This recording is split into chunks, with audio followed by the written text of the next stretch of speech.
Hi, everybody. Thanks for joining us. Good turnout tonight. Appreciate it very much. Welcome to Mohawk Amateur Radio Club. I'm Paul Topolsky, W1SCX. And tonight we got a very special guest, George Allison, K1IG. But before we get going, first thing we'll do is a round of introductions. Then I'll have the financial report, which will take just a few seconds. And Bill will give us an update on the field day, and then we'll bring George up. So I'm Paul, W1SCX in Gardner. George, K1IG, Westford. Dave, KF4GAF. Bob, November 1, Romeo, Juliet, Mike from Gardner. Ken, WBA Papa Kilo Kilo. I'm John from Gardner, KC1GOR. Bill Gardner, N1UZ. The guy behind the headphones. Oh, yeah, I forgot him.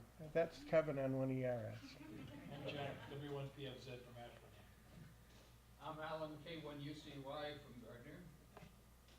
Cliff, M0HJS from Michigan. Mark, N1ZYG, Echo. W1LMK, Carvel. Ray, KC1HD, Ashburnham. Andrea, K1AFS, Ashburnham. Well, KC1GAK, Gardner. All right, thank you, everybody. Thanks for coming. All right, for financial report, beginning $1,284.67 with $35 of assets retained for dues for $1,319.76. So thank you very much. What? Oh, oh yeah, 9 cents in interest. There it is. I should put my glasses on, but that's okay. All right. So anyhow, Bill, you got a quick field day update? Very quick. Last month, I presented field day plan with 6 radios running 3 alpha, different modes, and probably about 8 antennas. Due to the response for New England QSO party being pretty close to 0, I'm going to redo those plans, readdress them. So the new plan will be someplace between 6 radios and 2 radios. I don't know where yet. Okay. Cut back dramatically unless somebody in this room wants to step up to the plate and come to field day. So drop Bill an email and let him know what your plans are for field day. All right, with that, no further ado, I'd like to introduce George Allison, K1IG. Captain George Allison, K1IG, U.S. Navy retired, and he spent time at in Washington, D.C. at the Pentagon amongst his very colorful career in the Navy and a very long and colorful career in amateur radio. And George is going to talk to us a little bit about that tonight, as well as the Wordsworth method of CW learning. So without any further ado, George, thank you. Welcome, and thanks for coming out on this cold, rainy night all the way from the Westford. The floor is yours. Okay, thanks, Paul. Yeah, I'm George, K1IG. Paul had mentioned in the newsletter that there's a podcast out now where I'm talking about my ham radio life. But in case you haven't heard it, I was licensed in 1962 and then spent a long career in the Navy, and then where I was dealing primarily in naval communications, in fact, and was running communication stations around the world as well as being on ships and things. And finally finished up in Washington, running all of Navy communications. And then retired in about 2000 and came up here to Massachusetts. I worked for Raytheon for a while, and then retired again, and then got serious about this radio stuff. So I want to talk to you about this Wordsworth process here. And if you're QST subscribers, I wrote an article about this that appeared here in the May 2017 issue, is 2 years ago, in fact. I actually wrote the article 4 years ago. It took them a year and a half to get it published because they didn't believe it was actually true. So they sent it out for peer review. Then they decided, yeah, we can publish this thing. But then when they published it, first of all, I submitted a 6-page article, and I cut it down to 2 pages, which made me kind of mad because the thing they cut out were all my good jokes and things. And then they stuck it on page 74, buried it down in the middle of the issue, which made me really mad. And I was thinking, boy, this is really a bad way to be treated. But then I got my revenge because the members voted and gave me the cover plaque award for that month. So they said it was the best article that they had seen. So, what is this thing? It's, next slide.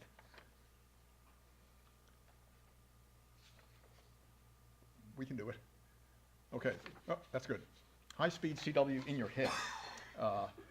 Now, I need to do a survey first. How many have made a CW contact at any speed? Okay, a few.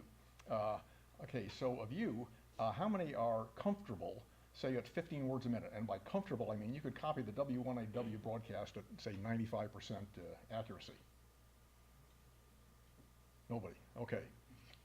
Good start. Well, high-speed CW next is greater than 60 words a minute. And you're thinking right now, are you out of your mind? You know, that's not, you know, nobody could do that, and that's kind of stratospheric. And the next thing you are probably thinking is, why bother?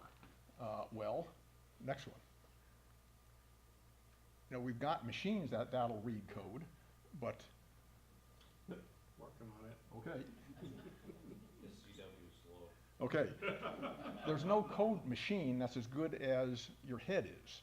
When I was in the Navy, we had a lot of machines that could pretend to read code, but when the signal is weak, if you're down in S3 or S2, the machines just don't hack it. They can't filter out the noise like your ears can. The human brain is much better than any machine is at reading code. And then you think, well, gee, you know, why learn code this fast? Because you're never going to hear code this fast on the bands. But if you are comfortable hearing code, say even at 40 words a minute, it's like a 6 to 10 decibel increase in your signal to noise ratio when you're listening. Because now all of a sudden you can pick these signals out when you were straining to understand them before. But now you can make much more sense of it and understand the code a lot better. Next. So there's no magic pill. In spite of any process you've heard of, it's going to take work and practice to be able to get up this high. But the issue here is, next, if you're going to spend all this time and effort to learn it, we don't want to learn it the wrong way. And it's my contention we have been learning code the wrong way. And we've been learning code the wrong way for about 100 years or so, ever since we started doing this. And I've heard a lot of reasons why people say they aren't good at code. They say, well, my genetics aren't right, or I started too late, or I just don't have the right ear for this. And, well, maybe it's none of the above. Again, maybe it's the process we're using to learn code that's making it difficult. And it's my contention that the process we have is so wrong that what we've learned to do is to not be able to copy code in our head. And you're thinking, how do you learn to not be able to do something? Well, we're hands and we're clever, and we've actually done it. So what I'm going to do here is show you why I think this is true, next, and what we can do to learn it the right way. So, if you are of a certain age, like mine, when you were learning code, you got this book, Learning the Radio Telegraph Code. And this was published by the League, and they, when you got interested in ham radio, you'd send off and get a group of 4 books, and one of them was this one. And this is actually a fairly thick book because it covers everything there is to know about learning code. And they took this almost verbatim from a lot of training material put out by the Army Signal Corps and Western Union. And I'll show you some examples there. But whether you use this book or not, there were certain things that you did to learn the code. Next. And the first thing you did was get a chart like this. And you'd sit down and study the characters, and after about maybe a week to 10 days, you have memorized the characters, but you got a telegraph key, and then start practicing with a friend, or better yet, listening to the W1AW broadcast. Next. Hit it again. So how many have heard those? W1AW? Okay. They're on just about every night, and they start at 5 words per minute and go up to 35 or so. And the way that they send the code is, next, with this Farnsworth method, where they, at speeds below 13 words a minute, they're actually sending each character at 13. So if you're hearing the 5 word per minute broadcast, they're sending each letter at 13 words a minute, then with a lot of space in between. And the objective is to get you to hear that that character, and you're not counting the dits and dots, but you're actually trying to understand this character as one unit. Here, okay, next. And the process is you hear a letter, write a letter. So the objective is you're going to hear this thing like did-ah, and you train your hand so that it immediately writes an A. And this takes a while. It'll take a couple of weeks or a while to get this technique down, but all of a sudden you're able to hear this and you're not even thinking about it. You're just writing down the character and you're thinking, hey, I'm doing pretty good. Next. But the objective, as they say in the book, is to make this automatic and unconscious. Make it a reflexive action so that you hear the sound and you write the letter. Next. Hear a letter, write a letter. So I'm going to refer to this thing called hall wall there a couple of times. Next. So, and in fact, to make it even easier, in this book, they've got a chart which they stole from the Army Signal Corps, the Signal Corps operators, where they tell you how to write the characters in the shortest number of keystrokes and be able to write them quickly. So when I was learning to do this, I was doing that, but I wanted to get faster. So the book said, well, learn how to write script. So I started doing that, and that takes maybe 2 weeks or so more because you're training your hand to do something different now. But once you learn to do script, then boy, your speed jumps up again. So I got to about 25 words a minute and wanted to get faster, and then they said, well, there's this little section in the book on high-speed operation. And one other thing I want to do is to be a good operator. And they define in here what a good operator is. In fact, I scanned a part of it right here, next one. And here's where they say what a good operator is. Next. Where they say copying by typewriter. Okay, hit it again. Oh. Okay, we will struggle with this. Not sure where it went. Anyway, you go through these different phases of first consulting a chart and then hearing the sound of the letter and then learning how to write it down automatically and then writing in block letters and then writing in script and then finally up to a typewriter. Crashed and bring it back. See, now in the old days, we didn't have computers, so you did this all on paper. Yeah, go ahead. Question, so far you're talking about copying. Right. What about the sending side of it? I'll get to that. But the first thing to do is just learn what the code is and then learn how to copy it.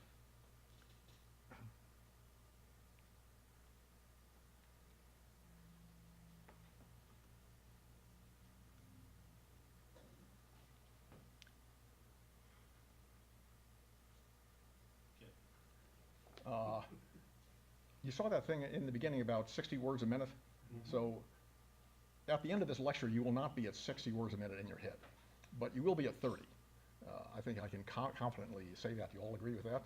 Or is there some dip, you're laughing? Okay, well, we'll see. I am laughing. Okay. Yeah. But I'm Army, so, Yeah. you know, we always poke fun of the Navy. Are you going for 100% copy at that speed, or is it more to get the essence of what's being sent to you? Well, I'll get into that too. We're aiming at understanding what you're hearing. But not requiring necessarily 100%. You want to be pretty close to 100%, yes.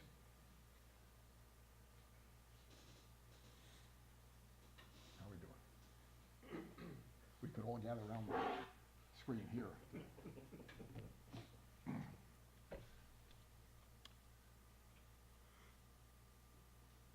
Let's see, a little more on code.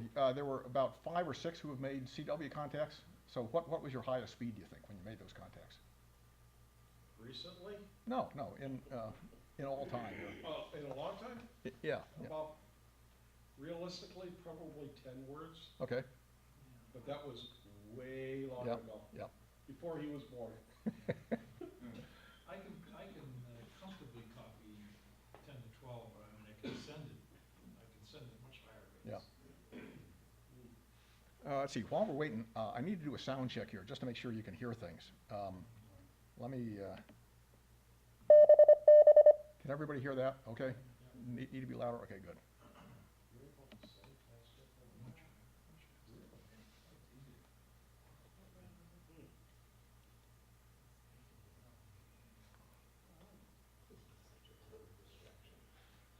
Uncle Sam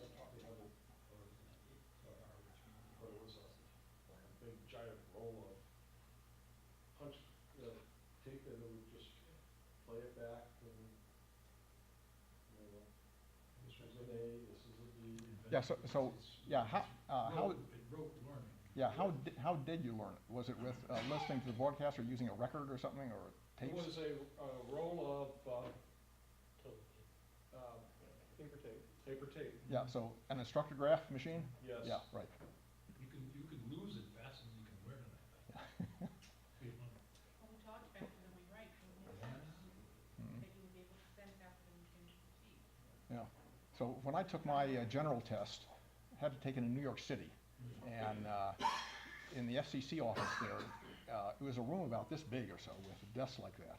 And had these old headphones, World War II headphones.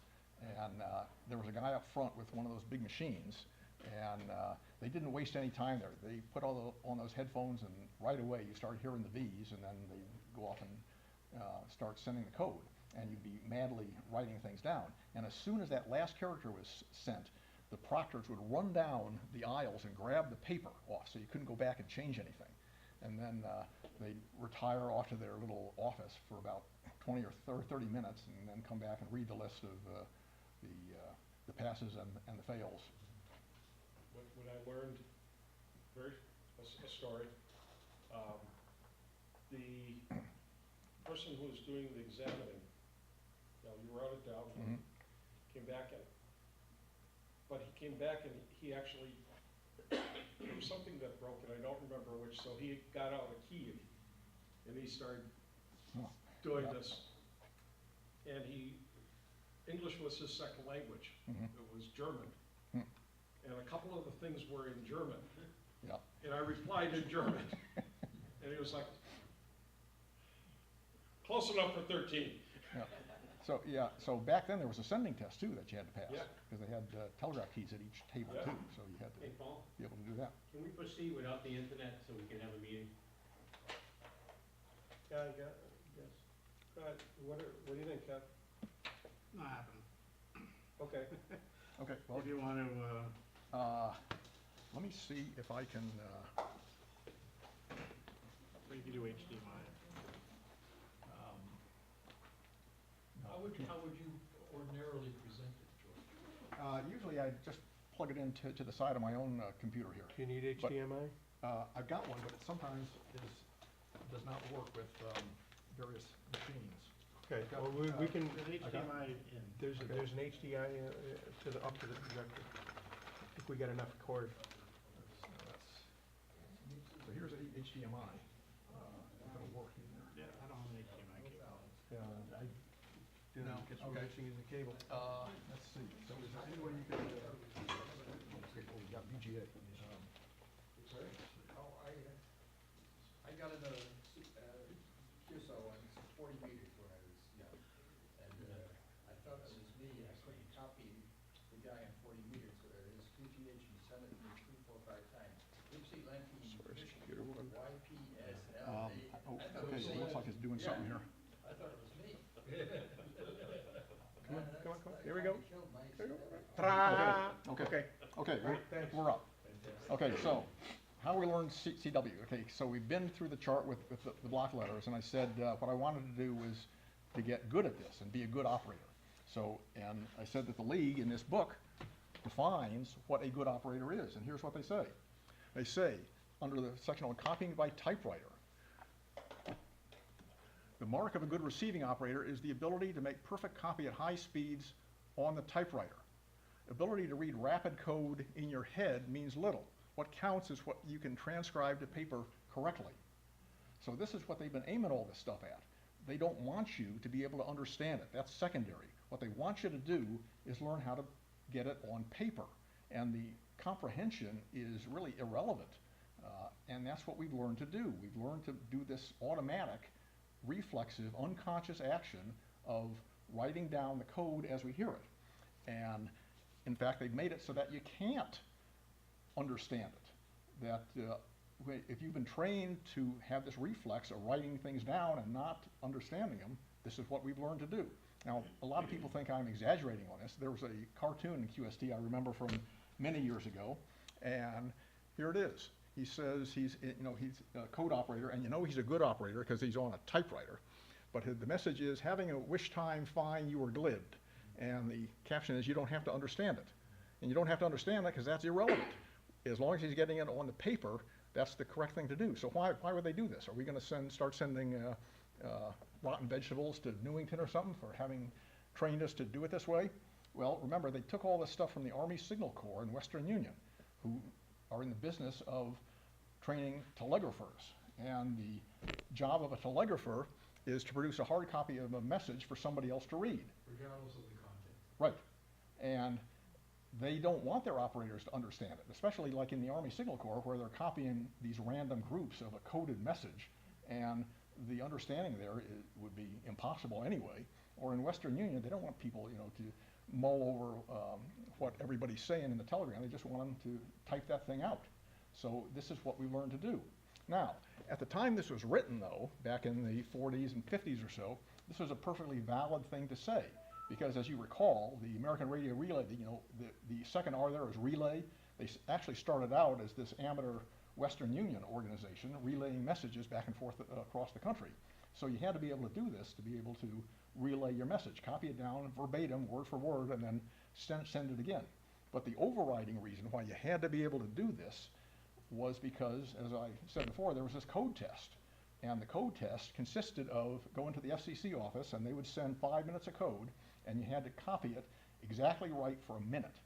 And so you had to be able to do this in order to get a license. But those days are gone now. We don't have code tests anymore, and the message traffic that's passed around the country, very little of it is, even in the league, is done on CW. It's mostly done on digital modes. So we can stop with this stuff and start learning to have fun. So I said in the beginning we had all these excuses for why you couldn't learn code, and what really happened, that we developed this automatic reflexive action. And the gist of this is that your code speed is not determined by any of those things, like your intelligence or how fast you think, your genetics or your upbringing. Your code speed is determined by how fast you write. If all you're doing is writing block letters, the fastest you'll ever get is 15 words a minute, because that's as fast as you can write block letters. And if you learn script, the fastest you're ever going to be is about 25 words a minute. When I do this in front of big groups and stuff, there's usually a big show of hands of people who are good at 15 but no higher, and then another group, 25 and no higher, and then that's about it. And this is why, because you've learned this process of having to write everything down. And really think about it. When you're copying code and you're writing this down, you don't know what you've heard until you read it on the page, because you're not understanding it. You have to write it down, and then you look at it and you read it, and then you understand what you've heard. So what we've actually done is to take this communication process, which should be cognitive and cerebral and all up here, and what we've done is turned into manual labor. We have reversed the industrial revolution and kind of turned the clock back and taken a thinking process and made it into work. So you're thinking, okay, gee, that's a great thing to learn. I'm going to go home tonight and just put down the pencil and I'll be copying in my head. So what happens when you try to do that? Well, here's what happens. If you go to any of the high-speed websites where they say, here's how you can learn to copy in your head, or even books and things, what all of them say to do is to imagine in your head there's this piece of paper or a jumbotron or something, and you're going to receive code down here, like it's saying, here is a sample of code, and what you're going to do is write that down in your head, and then you're going to read it. And I want you to go home and try and do that, because here's what's going to happen. You're going to start hearing this stuff, like here is a sample of code. You're going to say, okay, here, H-E-R-E, okay, here is, here is, here is, here is a, here is a, here is a S, here is a S-A-M, here is a S-A-M-P-L-E, sample, oops, oh no. And as you remember this big word, now you've forgotten everything else. And the reason is you don't have the CPU power in your head to be able to do all this. You've got your audio system in your head, which is trying to decode these things, and you got to get it exactly right and then display it, so then you pass that letter onto your video system in your head, which is trying to display this thing, while your audio system is now trying to receive more, and then when you've got a couple of words, now you try and go back to your audio system and read it back to yourself, and you can't do it. It's just, again, you don't have the CPU power. And so what happens is your systems crash. And you will know the exact moment this happens, because at that instant, you're going to forget everything you ever learned about code. And all you're going to hear are these dots and dashes, and you won't know what they mean. You're going to hear didadit, and you're thinking, didadit? What is didadit? And you can say A is dida, and B da-didadit, da-didadit, and finally get down to R. Now you've missed 3 minutes of code. And it takes you, a good minute or so for your systems to reboot and audio and video start talking to each other again. And yet, in spite of all that, this whole wall in your head, hear a letter, write a letter, is the recommended method to use. If you diligently do that, you can develop the ability to copy in your head. But you're never going to be able to do it well. And it's never going to be fun. And you're going to get up to here what we call speed prison, because you're going to hit a wall at about 55 words a minute. Now, a lot of you are thinking, I wouldn't mind hitting that wall, but it's never going to be fun, and it's going to take an enormous amount of effort. And again, it's very difficult to do. It takes extreme focus to be able to do this. So, instead of, in this process, what we've had to do is change the way we think to match the process. We don't think in letters. I think, whether you're reading a book or watching a movie or watching TV or talking with a friend or just thinking about the meaning of life, everything's done with words because that's the way we think. Yet here in code, in CW, here we have to do it letter by letter. So again, we're having to change the way we think to match the decoding process. And then we wonder, gee, why is this so hard? Well, this is why it's so hard. I think the only time people have ever spoken to you letter by letter was probably when you were about 4 years old and your birthday was coming up. And your parents didn't want you to know what you were going to get for your birthday. So they'd spell it out to each other. And they did that to prevent communicating. And it still works that way. It's going to prevent communicating because it's just harder to understand things when you're doing it letter by letter. So instead of that, why don't we change the process to match the way we think? And that is what these really high-speed guys do. What they do when they get to that wall is they take a sabbatical of several months, and what they learn to do is to hear words. Notice I'm not saying they learn to copy words or visualize words. They're hearing words just as if they were spoken to you, just like you learn to read. So how did you learn to read? When you were in first grade and kindergarten, you probably spent a couple of weeks, they had those green cards up around the top of the room with all the letters, and so you learned to write the letters. And then as soon as you knew what the letters were, you'd start sitting in a circle with your teacher and start sounding out little chunks of them to make words. And you didn't do, your teacher never spelled out a Dick and Jane book to you. You learned to recognize these words that were made up of the letters. But here in CW, see, we're still back in kindergarten, where we're doing this stuff letter by letter. We never made the jump here to hear words. And that's another reason why this thing is so hard. What you learn to do when you read is scan. And we have learned in English to read from left to right. If you were Chinese, you'd read from top to bottom, and if you were Arabic, you'd read from right to left. But we do it by scanning, where we look at this thing up here, and we can interpret it instantly into a thought.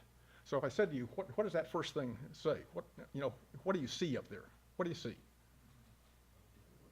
Yeah, well, what you see is these weird geometric shapes, but you've been trained to be able to recognize them as letters and then words, because you have this huge vocabulary now, and you can understand, you see this thing and you can instantly recognize it as a word and a thought. And this took a lot of time for you to be able to do this in kindergarten or first grade.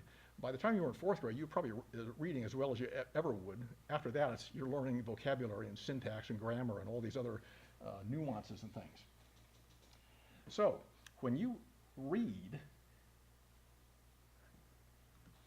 we have a visual alphabet for that. And the average person can read at about 225 words a minute. And some people say they're better than 600, maybe, but we'll stick with 225 for the average person. So this is probably the maximum rate that you can absorb information from a written text. Now, what if you were blind and you couldn't have that, you don't have that visual alphabet? So the blind people have got a different alphabet. They have a Braille alphabet, which is a touch alphabet. The average blind person, after a year of training, 1 year, can read at 125 words a minute. And a very experienced blind person can read at about 200 words a minute, which kind of matches up with what the average sighted person is reading there. And think about that. This information is going from their fingertips, traveling up about 3 feet up their arm into their head, churn, churn, churn, and they can recognize it at 125 words a minute at least. So now let's come to our crackerjack CW operators using our audio alphabet, and we think we're doing pretty good at 15. If you get up to 25 words a minute, you're saying, hey, break out the fire extinguisher because I am burning up the band. And 25 words a minute is 1/5 of what a blind person is doing with their fingers. So are you telling me now that your fingers are 5 times better at receiving information than your ears are? I just don't believe that. And again, I think it's the process. Anybody know what the world's record speed is for receiving code? Any guesses? I think we had that guy here at a meeting about a year ago. He was very quick. 200 words a minute. At 200 words a minute, your call sign is just boop, like that. And yet there are people who can understand that. Now, this 200 words a minute, it was not rag chewing. It was, in fact, receiving call signs. And when you think about it, that's a pretty good trick, too, because there's no context there. You're just receiving random letters and numbers. And yet there are guys who have trained themselves to do this. In Europe, this is the big thing. They have these contests for fast receiving. There are programs and online things you can use to test yourself on this. But here, there's this big jump here between what our average speed is and what we think we're actually capable of doing. What I'm trying to say here is you're not learning a new language like this book says you are. It's just a new alphabet. It's the same language we've been using. It's English and a lot of ham talk about strange, QTH and RST and all this stuff, but it's really nothing new. All we're learning, all we're using, though, is this new alphabet. So, why not do that at the beginning instead of going through this process of manually trying to copy code? So, if you're going to copy in your head, there are a couple of things that are going to be obstacles to this. One of them is, first one here is ear training. And by ear training, it's kind of a musician's term, but it's training your ear to be able to understand these things sent at high speed. If you tried to, say you heard the letter V, di-di-di-da, or the number 4, di-di-di-di-da, you hear that at 50 words a minute, that is very difficult to differentiate between those two. But the process for doing this is straightforward, though. You just listen a lot. And I'll show you some things here that will enable you to listen a little better, but you eventually learn what those differences are. The other thing that people think they're going to get stuck on is comprehension. Even though you are hearing it, can you understand it? And people think that's the harder thing, but we'll see that's actually the easier one. So for ear training, as the letters get faster, even though you don't know it, at about, say you're doing 15 or 25 words a minute, you're actually counting the bits and dots, but you don't know it because it's going so fast. But you're aware of the dits and the dots in each character. But above, say, 45, you can't hear the dits and dots anymore. So what do you hear? Well, you develop a different level of awareness. At the very low speeds, I said, you have a chart, and you look at the chart, and then you can write down the letter. At your next jump up is where you're doing this kind of unconsciously, but you're hearing a sound, so you can hear each letter, and then you can pretty quickly say, okay, that's an A or an L or something like that. Here, we're going to develop a different level of awareness. And what we're listening for now is this rhythm, timing, and the transitions. And we need context for that. So you hear the character as part of a string of characters. If you were to send, say, if you had a high-speed operator who's better than 60 words a minute, and you sent him, say, the letter H at 60 words a minute, he probably could not tell you what it is. But if you sent a whole sentence like the man sat in the chair, he could understand that because there's context to it. And there are he can hear these chunks of the words, like the letter, like the word the. He can hear that just as a character. And this is another technique that you develop as the speed gets higher. So this comprehension, is this the harder part of copying? And what I'm saying, no, it's not. Right now, I'm speaking to you at about 150 to 160 words a minute, and you're comprehending just fine, I hope. So you're able to do this. You're able to comprehend thoughts that are sent to you at a fairly high rate of speed. What we have to do is translate this into, again, the code. So you already know how to do this. So this is why I say the comprehension is actually the easier part. What we have to do is get this kind of the understanding of the characters and the words down, and then when you start hearing the word and not trying to translate each letter as it comes by, when you hear the word, then you're able to comprehend just like you're comprehending right now. So this is what Wordsworth is. Remember Farnsworth, the W1AW broadcast, they send each letter quickly with a lot of space in between them so you can understand the letter and you hear the sound.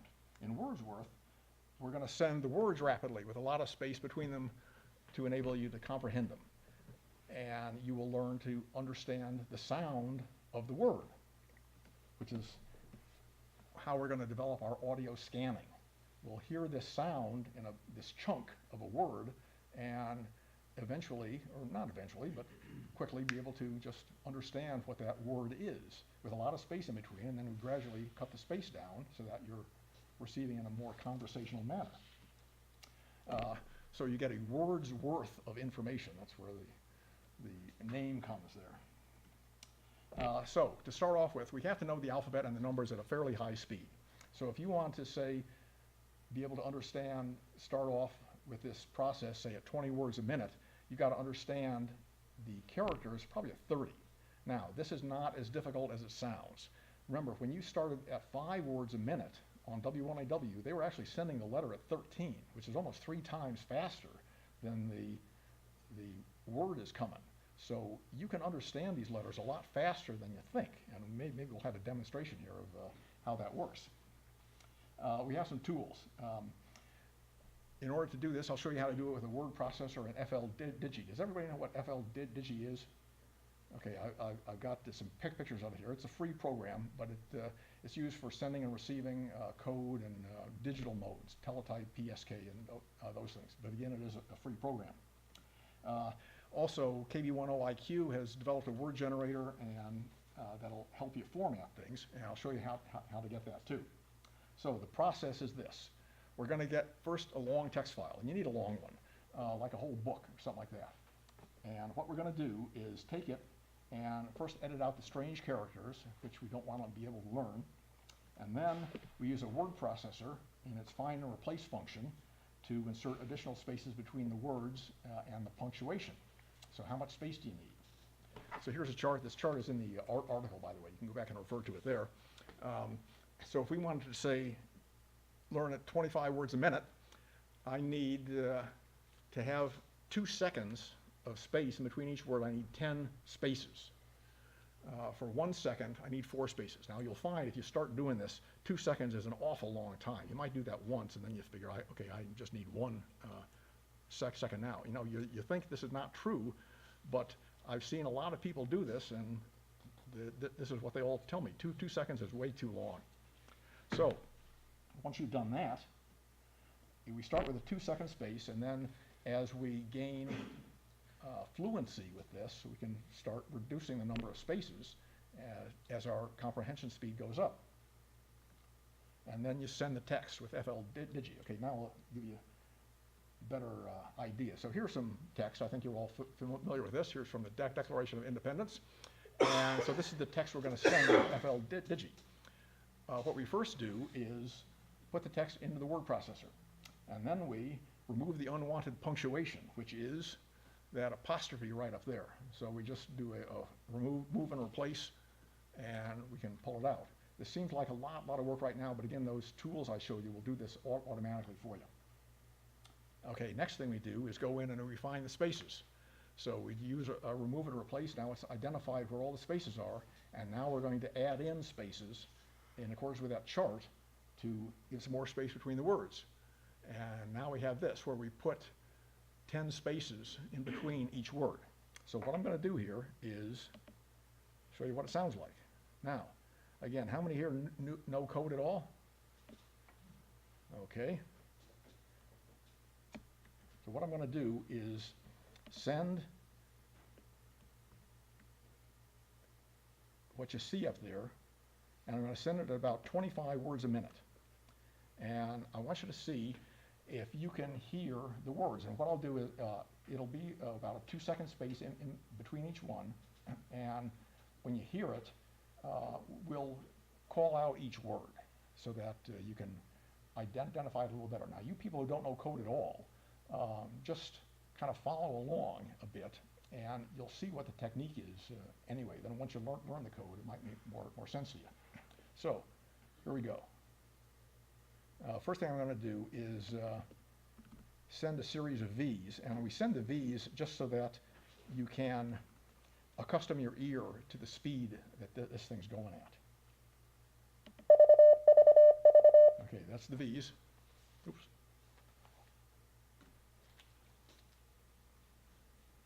Come on.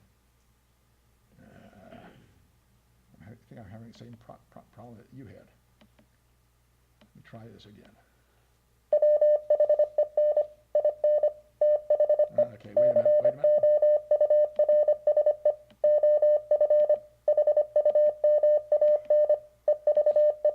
Pay no attention to that one. Let me try this again.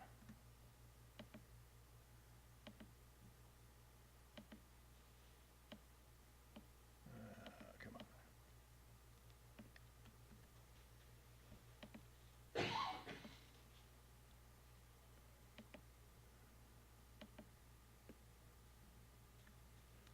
One more time.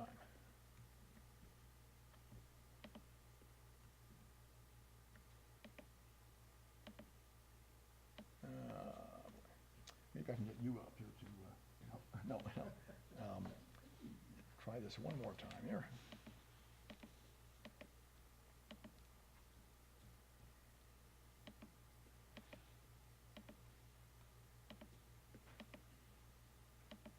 No, okay.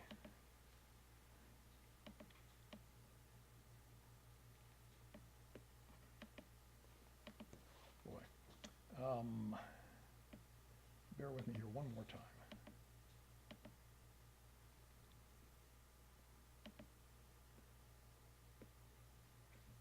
Okay, I'm going to bring the program up here again.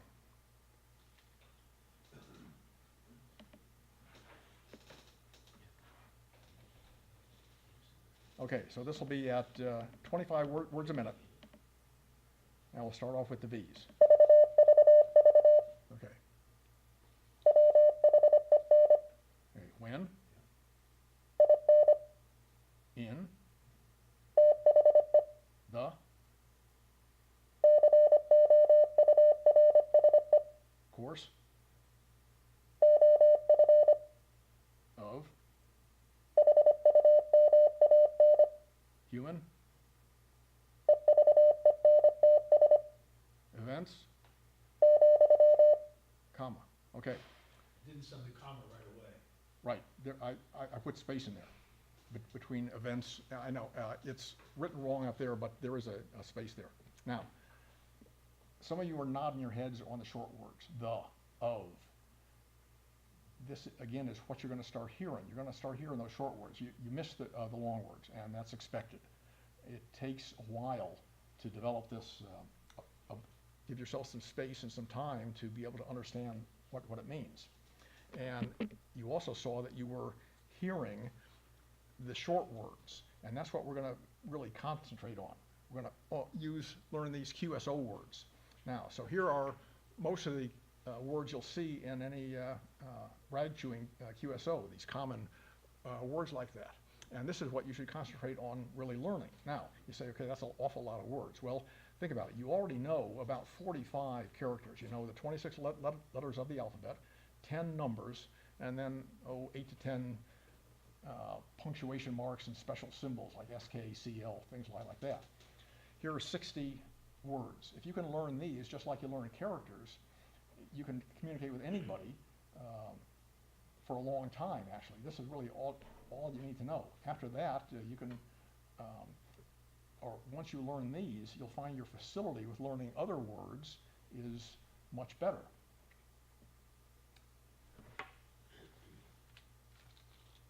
So you want to learn these words just like you learn the characters, so that you can recognize these instantly, just like you did. So it's now some practice technique.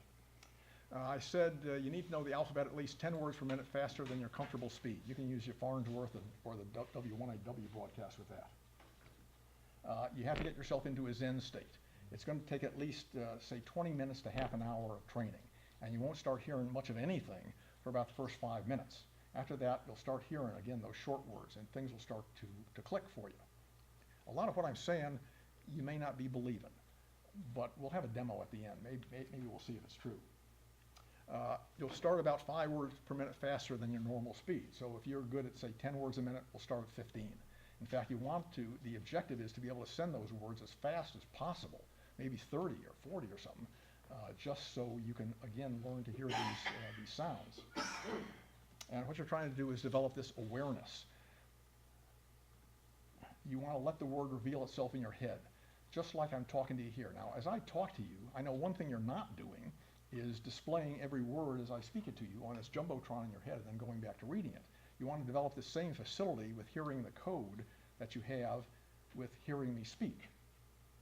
And the key here is don't visualize. If you're visualizing this stuff, then you're losing the understanding. You've got to develop the ability to not visualize and just hear it as if someone was speaking to you. You're not hearing, it's not like I'm, say, speaking. You're hearing, your ear is hearing the dots and dashes, but your mind is hearing thoughts. Just like now, if I was speaking to you in a foreign language, which you understood, you'd be hearing that thought. If you didn't understand the language, then you wouldn't. But if you're learning a foreign language, you eventually learn to understand the thoughts if they're spoken to you. You need to experiment with the speed and spacing. So we had started off, say, with 2 second space there, then we went down to 1 second between them.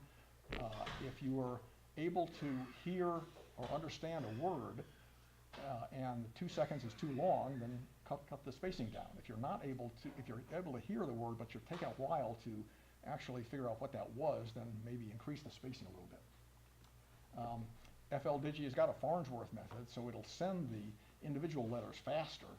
So you could, if you're listening at 25 words a minute, you could have the FLDigi sending each character at, say, 40, but more space between them. You could experiment with that to see if you were able to receive things a little faster. Something counterintuitive. If you're visualizing, you're probably going too slow, and you need to speed it up. Maybe speed it up by 5 or 10 words a minute, so you make it impossible to visualize. Again, if you're visualizing, that's just slowing you down. So you've got to get into this, again, this Zen state where you're just receiving it and understanding it. If your mind wanders, don't stop the code, just refocus and try and pick it up again. Again, this is not going to come real quickly. It may take you several nights of practice before you're even hearing the short words, but it will come if you stick with it. And faster is easier, another counterintuitive thing here. If you can do this at 25 words a minute, try it at 40. And you will be amazed, you'll start hearing those short words again at 40 words a minute. And then you'll gradually be able to hear the longer words. You want to practice both those QSO words to develop your ear training and also plain text to enable your comprehension. Again, words don't start to pop into your head until you've been doing it at least 5 minutes or so. And then it will amaze you what you're going to hear. The first time I was doing this, I was on the website there. You can download Pride and Prejudice, long book. And I was here listening to that, and I wasn't making much progress, but all of a sudden this word available popped into my head. And I looked down at the screen, and sure enough, that's the word that was sent. And I practically fell out of my chair when I heard that, because I was able to, again, understand this word without even thinking about it. It just kind of made itself known. As usual, learning processes have plateaus and setbacks, so celebrate the little victories and be patient. It may take a while, but you will be able to do this. And again, even if you don't develop this facility to be a rapid code reader and all that, it will help you in all these other things you do, like contesting and field day and things like that, to be able to have a facility with code at a fairly high speed. Okay, resources.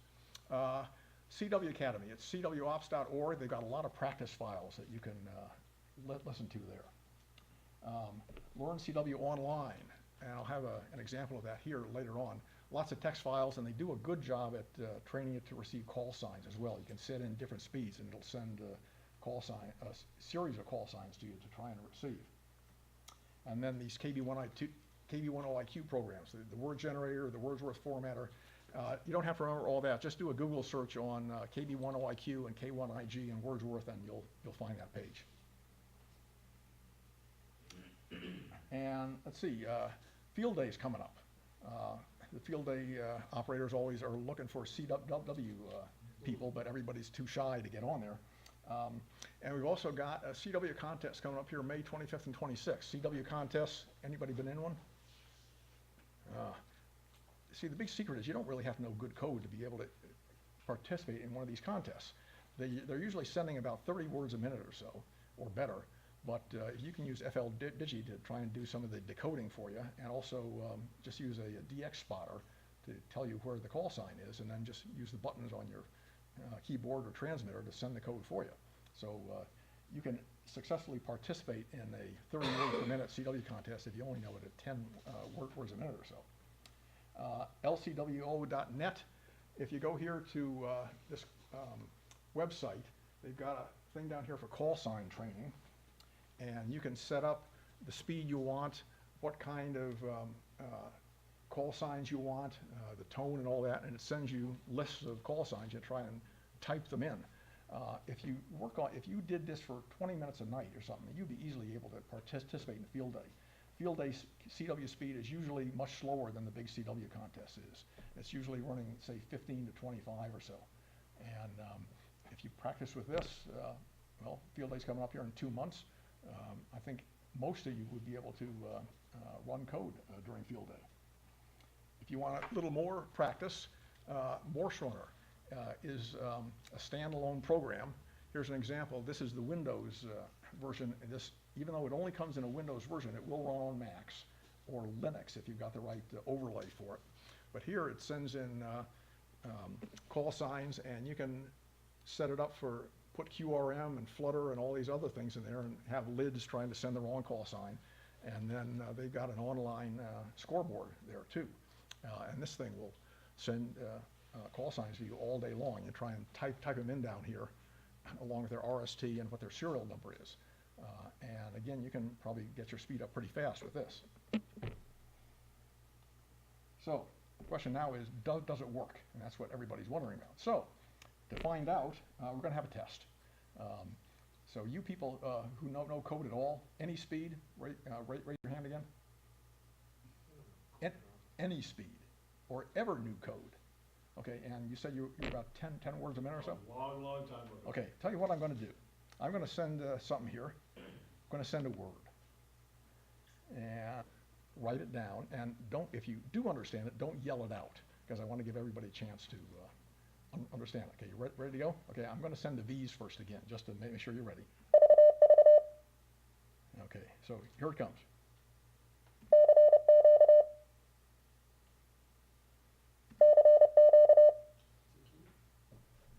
Who said that?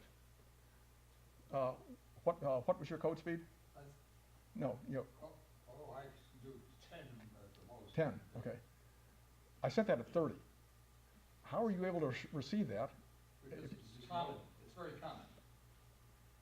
You hear it on the air, you know that. This is a very, very special word. You probably have 4,000, 6,000 words in your vocabulary, but this one is different, and it's different in the way you process it in your head. It's different than all those other words.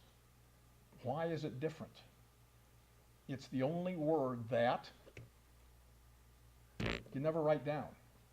Have you ever written this word down in a QSO? Do you tune around the band saying, gee, I hear code, what's he sending? C, Q. Oh, he's sending CQ, I'm glad I wrote that down. You don't do that because you understand it, and you understand it instantly. You understand this word so fast that you never even try to write it down. You hear it and you know it, and the signal never even goes down your arm to try to write it down.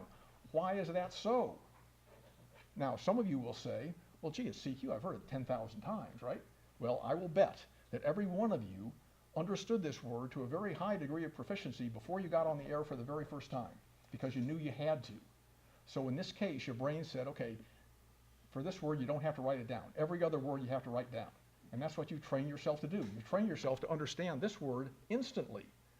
And you don't even have to think about it. You just understand it, and you understand it as a complete thought. So whether you're tuning around the band and you hear, or you're tuning around the voice band and you hear CQ, CQ, what your mind hears is the same thing. What your mind hears is, this guy wants to talk, what's his call sign? And it doesn't matter if it's spoken as CQ, CQ, or if it's spoken as, your mind hears the same thing and it understands it. And you can do this with any word, whether it's CQ, QS, QSL, QTH, RST, Yagi, dipole, or anti-disestablishmentarianism. You can do it with any word just like you did it here. And don't tell me you can't, because you just did it. And you just did it at 30 words a minute. And you were laughing at me. You laughed at me at the beginning of this lecture when I said at the end, you're going to be at 30 words a minute in your head. Well, here we are. It's the end of the lecture, and you're at 30 words a minute in your head. So don't tell me you can't do it. It's going to take some effort and some training. Now, again, some of you are skeptical. You're saying, big deal, it's one word. And you're right. You're right on both those, because it is a big deal. It's a big deal because you've proven you can understand a complete thought in your head at 30 words a minute. So it is a big deal. And you're right, it is one word. But there's a saying that the longest journey starts with a single step. So here's step one. You've proven you can understand a word in your head. And here's your journey. So, bon voyage. Thank you. Okay, some people had questions on sending. No, I got a general question. Okay, yeah, go ahead. What are you doing for field day? I am, Wait, before you answer it, good food, good location, the pay sucks. unfortunately, I am the field day chairman for the Western Club. Some of you had questions about sending. You can't send more than 40 words a minute with anything, or with any paddles. And in fact, the popular thing now is iambic keying. In these high-speed sending contests they have, nobody uses an iambic keyer because they're just too hard to use. They all use a single paddle keyer. The fastest you can send with an iambic keyer is about 35 words a minute, and that takes a lot of practice and training. The guys who are the high-speed, records, I think the high-speed record is about 60 words a minute sending, and that was with a single paddle keyer. What everybody uses is a keyboard, and you just type it, and rather than trying to send it. So a straight key you can go up to about, say, 20 words a minute consistently with good coordination. Paddles, maybe 35 or so, but otherwise, especially in contests, you're always going to use a keyboard to send. Any other questions? Yeah. What do you like better, CW Get or FL Digi? I have not used CW Get. I'm a Mac guy, so I don't know if that's a Mac program or not. But I'm starting to use CW Skimmer. I've got a Windows program just dedicated to that. CW Skimmer is a program that will look at an entire band and decodes all the CW there at the same time. And it's used during contests especially to be able to see where everybody is. Yeah. Any other questions? That was called CW Skimmer? Yeah, CW Skimmer. Now, yeah, that's not a free program, but it's at the same website where Morse Runner is, that dxatlas.com.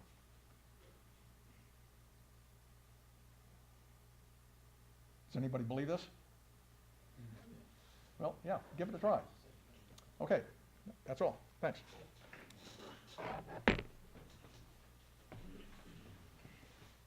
Hey, thank you, George. Really appreciate you coming up and on this crummy night. We're supposed to be having springtime, so. All right, so no other questions for George? Any questions for me, for the group? Anything for the good of the organization? All right, motion to adjourn? Second? I would, just Go ahead. one thing, real quick, if anybody's interested, for the, New England contest this weekend, if anybody's interested, I'm probably gonna try it on Sunday, or stop by. Bill's also offered his station as well, so contact him via email. All right, anything else? Motion made, seconded, in favor? Opposed? Thank you. Have a good night, everybody.